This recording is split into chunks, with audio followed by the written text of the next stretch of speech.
What I'd like to do today is just talk about rabbit hemorrhagic disease. I think in the original notification of this seminar, it was we were talking about I suggested it could be a model for other newly emergent diseases. I've added a question mark on the end of that. The reason why I'm interested in it from that point of view is that there have been a number of human diseases that have spread in the recent times, and they've caused worldwide concern about people's health in particular. And these have been met by largely medical responses, such as improved hygiene and vaccines, of course. But I suggest that there's a better method of accounting for the ecology of viruses, because I think that just simply taking it from a medical point of view is not an overall approach that is really adequate. I think the example of the swine flu crisis can be an example of that. Andrew Whitty, who was the chief of GlaxoSmithKline, acknowledged that swine flu could be a significant financial event for the company. Likewise, swine flu broke out at a critical time when some of the international agencies, health agencies, needed extra funds, and the UN was after about 1.5 billion for swine flu. And so in some ways the thing got blown out of proportion. And when it was all over, some 70 million doses of vaccine costing over 500 million were trashed in the USA because they were outdated, and simply because a swine flu pandemic didn't eventuate.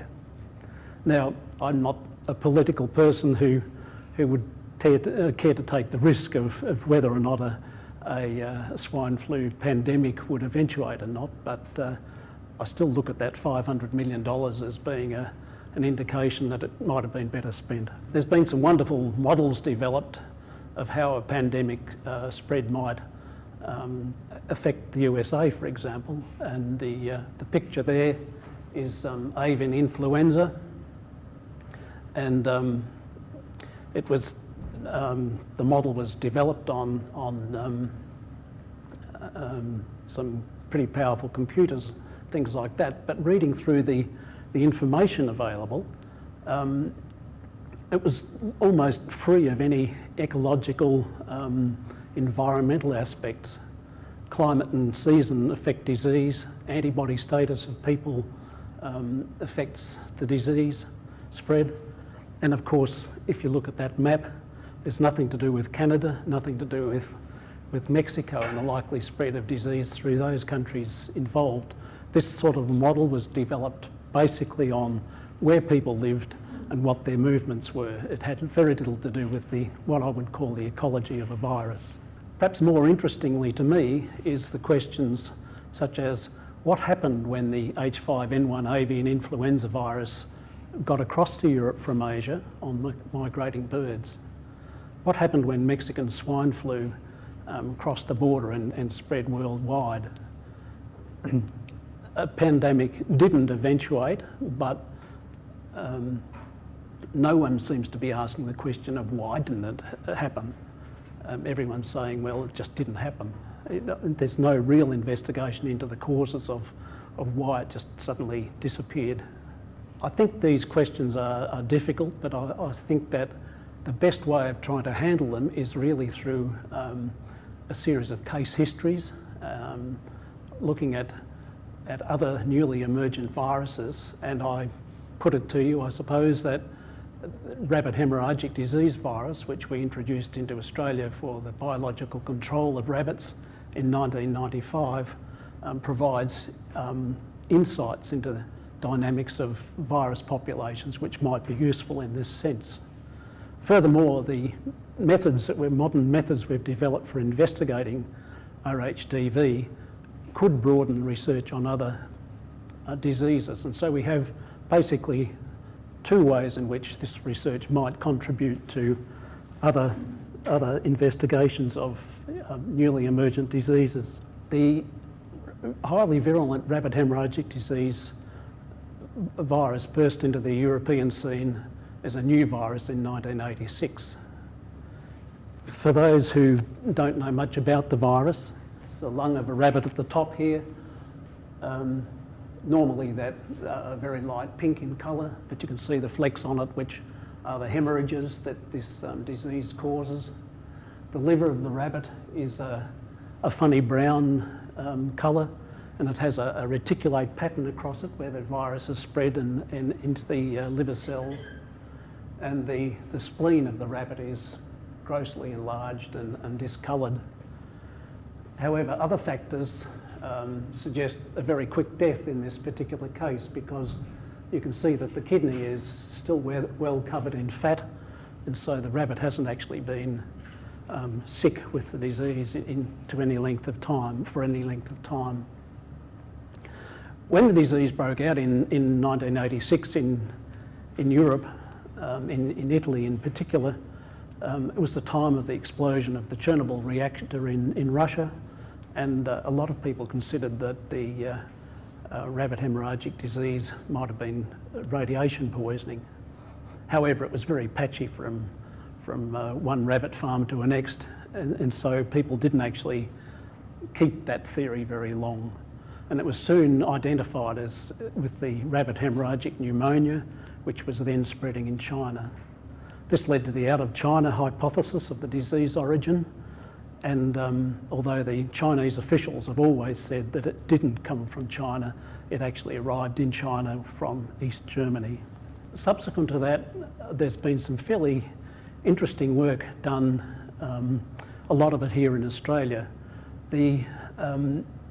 Peter Kerr and colleagues at CSIRO and in the US undertook what we call most recent common ancestor analyses of all the available RHDV strains they could find in the world.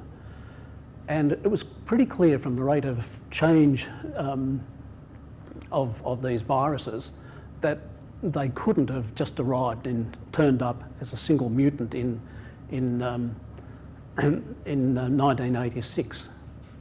And they argued that if you go back in time to a point where all these viruses converged to a common ancestor, it was probably in about 1966, about 20 years earlier than that was actually recognised. And so, and the error on this is pretty good. It's about plus or minus 8 years, so it's not a case of being a fictitious result, I think.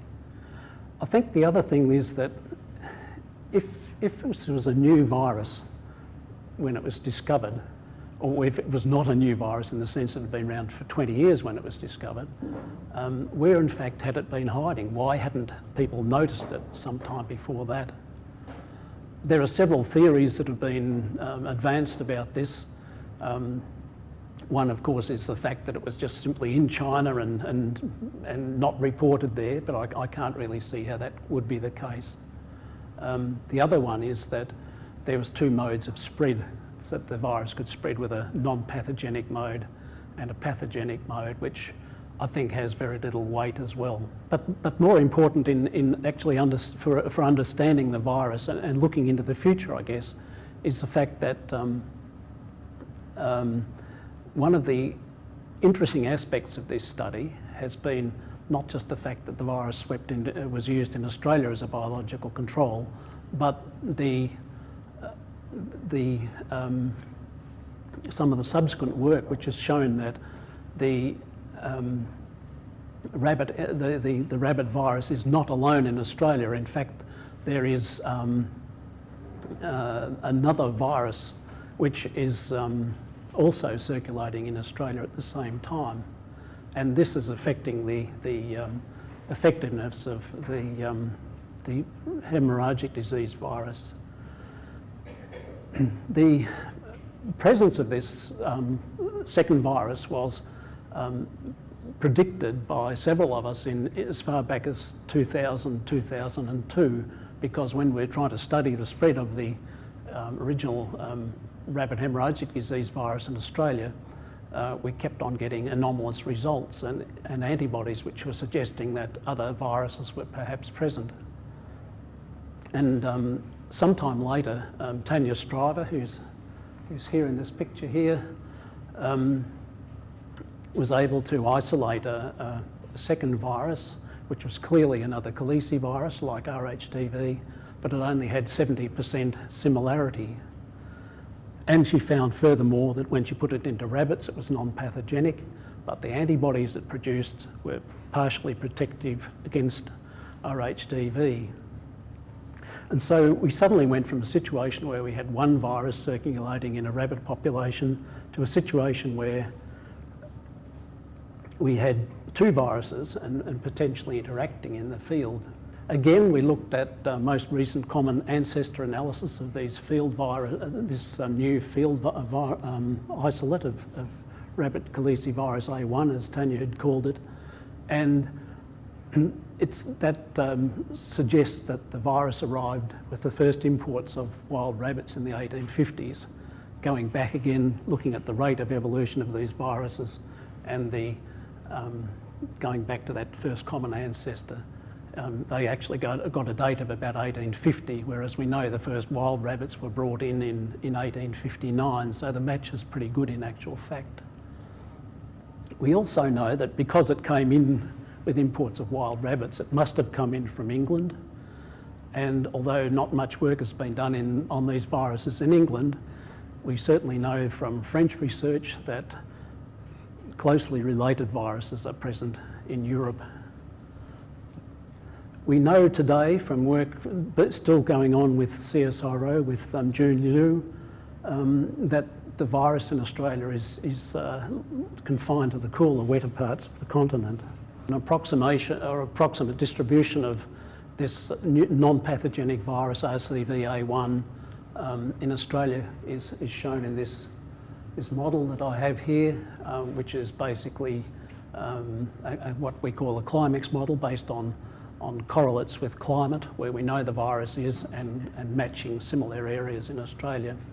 So what we have at this stage is really a situation where we have two viruses interacting. We have the fact that the non-pathogenic virus is limited to the cooler parts of Australia, and this is exactly the situation where the places where the highly virulent virus has a lesser impact. This has been illustrated and documented several times in the literature. The fact that perhaps similar virus interactions might also occur in Europe is of interest, and we can look at this in some ways to ask whether these two similar viruses might be interacting, at least in Western Europe. And again, we've used the CLIMEX model to project where these non-pathogenic viruses might be in Europe to see if it provides some clues. So this is a map that we have by basically transferring the model we developed in Australia for the distribution of the non-pathogenic virus, projecting that onto the European continent. And again, you can see that these non-pathogenic viruses should occur through most of Western Europe, through the south of England. The fact that they're not common in the north of Scotland and places like that is simply related to the fact that rabbits aren't common in those areas. Likewise in Scandinavia, rabbits are only just in the south of Sweden, and so you wouldn't expect a pathogenic virus that affects rabbits to go beyond the range of the rabbits. But the most interesting part is really this section here in southern Spain, where rabbit haemorrhagic disease has its greatest impact in all of Europe, and that is the area where our modelling predicts that these non-pathogenic viruses might be less common. So the question of whether the virulent rabbit haemorrhagic disease could have persisted unobserved in Europe takes on a bit of a new scope under these conditions. We know, for example, that non-pathogenic viruses like RCV-A1 clearly persist in Europe.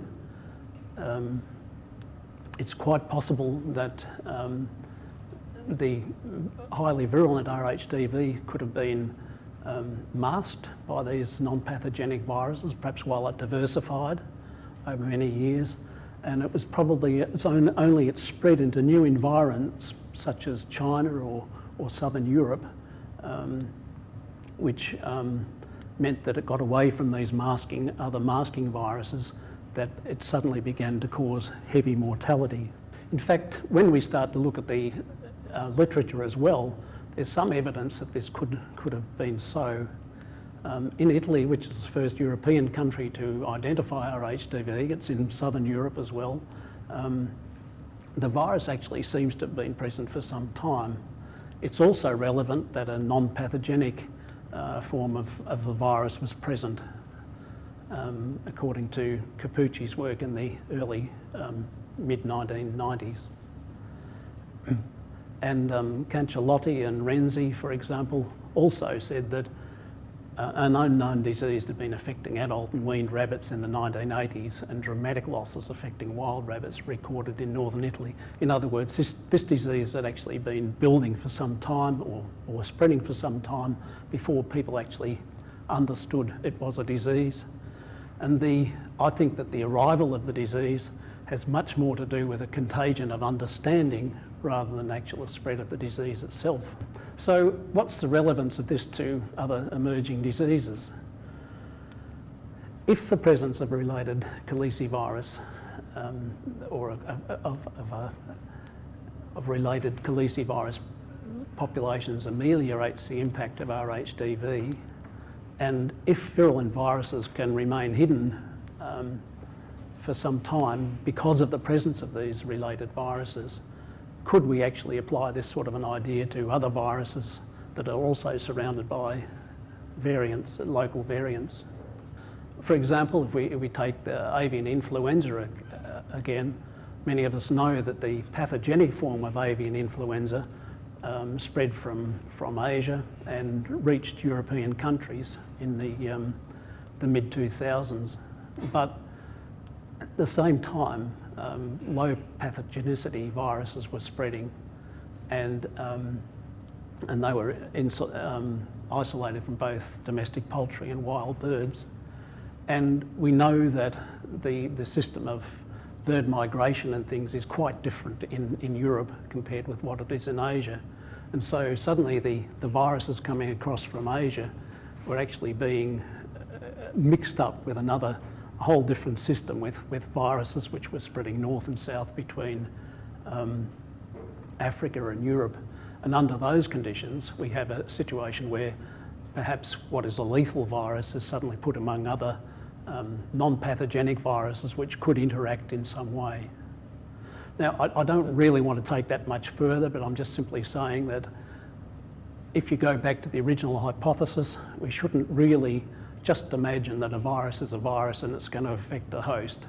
You actually have to take into account all these other interactions, and I think that the example of the non-pathogenic calicivirus and the rabbit hemorrhagic disease virus in Australia provides a good basic example of how one virus can counteract the other. I'd like to go on now and just simply talk briefly about recent collaborative research between various Australian groups and some in Europe as well. We know today that rabbits are developing genetic resistance to RHD that was introduced for their control. At the same time, the rabbit hemorrhagic disease virus is diversifying, and it shows nucleotide changes over the 16 years since it was introduced. There are now several recognised groups or clades of this virus, which is very interesting because it was simply introduced as one single virus form. So it has clearly evolved in that sense.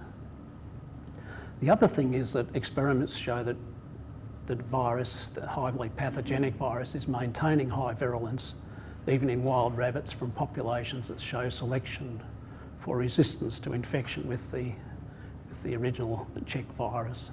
The reason we began looking at whether or not rabbits were developing immunity is because we knew that rabbits had developed immunity to myxomatosis introduced 50, 60 years ago now. And we could see that in Australia, the rabbit population was also beginning to increase about 10 or 15 years out from the introduction of rabbit haemorrhagic disease virus.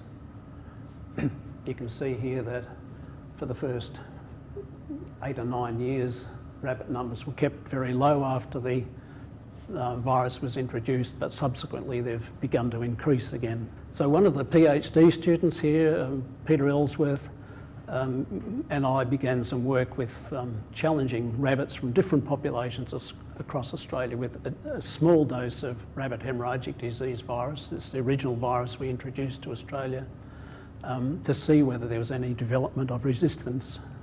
In fact, we did get some evidence that was very clear that some wild rabbit populations are much more resistant to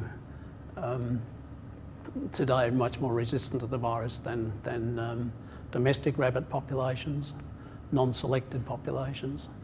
But there's also a hint that this might be related to where rabbits are in Australia, or where they're, what the climate is like.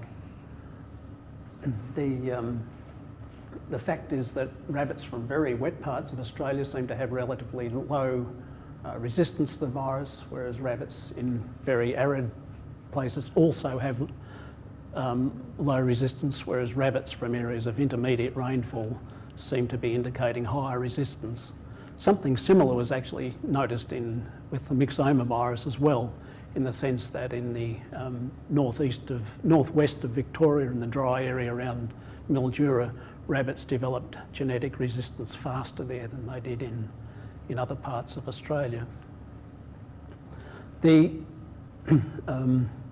actual reasons for this I'm not sure about. You could argue that in the wetter, cooler parts of Australia, with the presence of a non-pathogenic virus, there may be slow development of resistance because the rabbit is partly protected by the other virus, so selective forces wouldn't be so fast, but that gives no clue as to why there's also low rate of selection in the arid areas.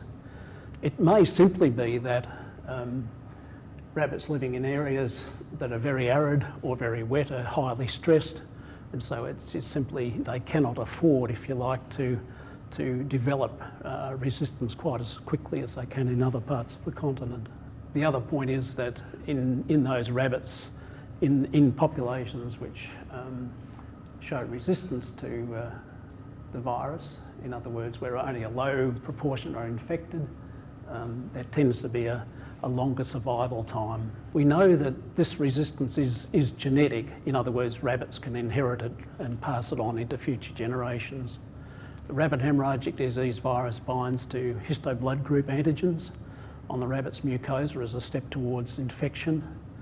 And we also know now from a very recent paper that at low virus doses, these histoblood group antigens, or the phenotypes that the rabbits express, determine the severity of the infection. Field data from both France and Australia also suggest that selection of HBGA phenotypes, or there is selection for phenotypes which are resistant to locally circulating viruses. The rabbits seem developing resistance to in one direction in Australia, but in a different direction in France, simply because the viruses differ slightly. As yet, we haven't been able to take it as far as getting right down to the particular genes involved. Some years ago, a French student looked at the frequency of fucosal transferase 2 alleles in Australian rabbits, and these are some of the genes that determine the histoblood group antigens. And he found amazing variety. There's up to 4 or 5 different alleles in some populations, but nothing actually fits in with our understanding of resistance at this stage. So we haven't really got down to the actual genes, but we're heading in that direction. In Germany, Nina Schwensau from the Institute of Zoological Research in Berlin has used rabbit RNA, looking at rabbits infected with RHDV and against normal rabbits, to look at which genes are upregulated when the rabbits become infected, to get a hint of which genes might be important. And she's now using high throughput sequencing, the RAD technique, where they basically look for single nucleotide polymorphisms and can barcode those to actually sort out the differences between rabbits that are resistant to virus and those which are not. And hopefully these sort of techniques are in the long term going to actually start to identify genes that are involved in this resistance. I think one of the most important or interesting experiments that has been done was some work that Peter Ellsworth carried out in Queensland. He actually got some parental rabbits from the Turretfield in South Australia, which we knew to be a resistant rabbit population, and he bred large numbers of young rabbits so that he could then put 20 young rabbits in each experimental group, and he challenged each group at the same time with 3 field strain viruses, also from the Turretfield site, and he compared those with what happened when he challenged another group of rabbits of the same size with the Czech strain virus, which was originally released. You can see when we plotted the information in terms of survival times, average survival time in those populations, and the percentage mortality, that there seems to be some interesting relationship. You know, what stands out, I guess, most is the fact that the Czech strain virus, the original virus we introduced, performed worst. It killed only 75% of the rabbits, although it was given in a huge dose, and those rabbits that died took a long time to die. The 2006 virus was somewhere in between, but the 2007 virus and 2009 virus basically just killed every rabbit in a very short time. When we start to look a bit more deeply into this, we can see that the virus titers in the rabbits that were killed by the disease show a fairly consistent trend. The most recent viruses happen to be produce higher titers in the rabbit's liver than the Czech virus.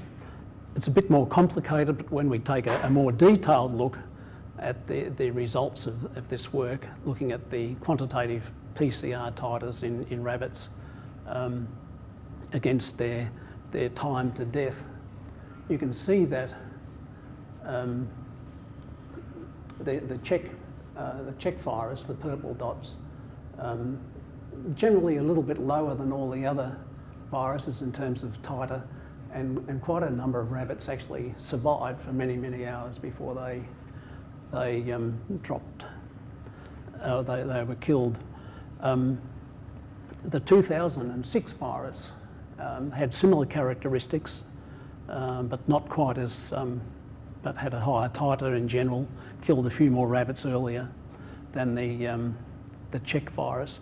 But the 2 later viruses, the 2007 and the 2009 virus, killed all rabbits very quickly. In fact, the 2007 was quite interesting because it actually killed a lot of rabbits very, very early before they even developed very high titers of the virus that would be, of course, important in spreading the virus on.